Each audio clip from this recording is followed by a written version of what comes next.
손가락 후유장애 보험금, 전문가와 함께라면 받을 수 있습니다.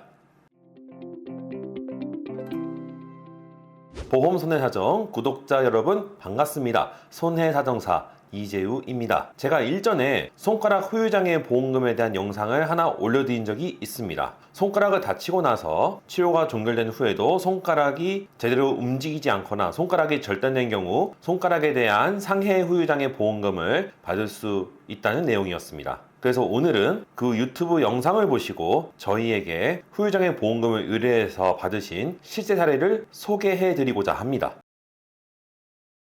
과손을 하시던 환자분이 작업을 하던 도중 손가락을 다쳐 병원으로 가서 치료를 받으셨습니다. 정밀검사를 해보니까 제3수지 가운데 손가락에 신전관이 파열돼서 제대로 굽히지도 못하고 주먹을 쥐지도 못했습니다. 그래서 인대를 서둘러 봉합하시고 꾸준히 치료를 받으셨는데요. 치료가 끝나고 나서도 이 손가락이 제대로 굽혀지지 않더라 이 말입니다. 그래서 환자분은 이거 보상을 제대로 받아야겠다라는 생각을 하셨고 저희 유튜브를 보신 후에 저희 보험손해사정에 후유장애 보험금을 받아달라면서 해당 사건을 의뢰하게 됩니다.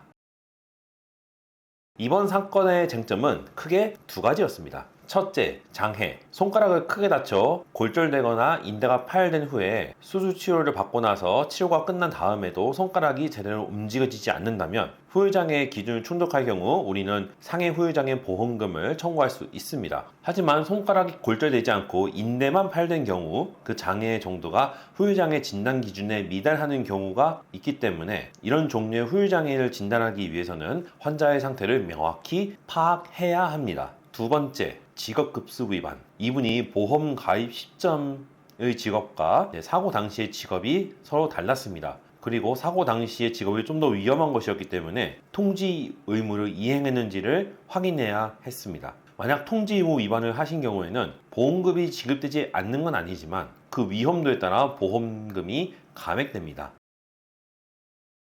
환자의 경우 신전근으로 인해 손가락의 움직임이 제한되었기 때문에 제1 원위지 관절과 제2 원위지 관절의 가동 범위 합계가 정상치의 2분의 1 이하여야 보험금 청구가 가능했습니다. 후유장애 진단 결과 정확하게 2분의 1 제한이 된 것을 확인하고 후유장애 진단서를 발급받아 해당 보험금을 청구하였습니다. 하지만 이런 경우 가동 범위가 정확하게 2분의 1 제한되었다고 평가되었기 때문에 의사에 따라서는 해당 후유장애를 인정하지 않을 가능성 또한 존재했습니다. 보험회사 역시 이 점을 지적하면서 후유장애 진단을 다시 해야 되는 것 아니냐라는 의견을 제시하기도 했습니다. 그래서 저희는 이 분쟁을 해결하기 위해 수술을 진행한 주치의에게 해당 내용에 대한 소견을 받았으며 주치의 선생님께서는 사고 경위와 지금 환자의 손가락 상태 그리고 장애가 발생한 원인 등을 자세히 기재하신 소견서를 작성하여 저희에게 발급해 주셨으며 저희는 이 소견서를 보험회사에 제출하였습니다. 보험회사에서는 해당 소견서를 검토한 후에 주치의 소견을 인정하고 저희가 청구한 환자분, 즉 피보험자의 후유장애 지급률을 전부 인정하였습니다. 다만 또 다른 쟁점인 직업수 위반 여부에 대해서는 환자분이 직업이 변경된 것을 미리 통지하지는 않았습니다.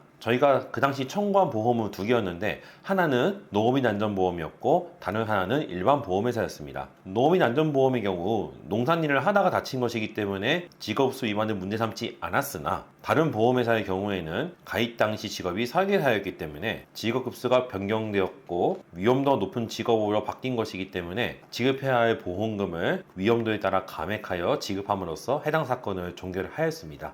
손가락에 후유장애가 발생하면 글씨를 제대로 쓰지 못하거나 물건을 제대로 짚지 못하는 등 일상생활에 상당한 불편을 초래하게 됩니다. 그런데 보험회사에서는 후유장애 진단 기준에 미달한다는 이유로 손가락에 후유장애가 발생했다는 것을 인정하려 들지 않습니다. 따라서 손가락 후유장애와 관련해서 분쟁이 발생하신 분이나 주변에 그런 분들이 있으시다면 저희 보험손해사정에 상담 신청을 해주십시오. 저희가 친절하게 무료 상담 진행해드리고 마땅히 받으셔야 할 보험금 받을 수 있도록 최선을 다하겠습니다. 저희 보험손해사정 유튜브는 매주 월, 수, 금 이렇게 주 3회 영상을 올리고 있습니다. 오늘 내용이 유익했다면 구독과 좋아요 그리고 알람 설정까지 꼭 부탁드리고요. 다음번에는 좀 더 유익한 이야기로 여러분들을 찾아뵙도록 하겠습니다. 구독자 여러분 감사합니다.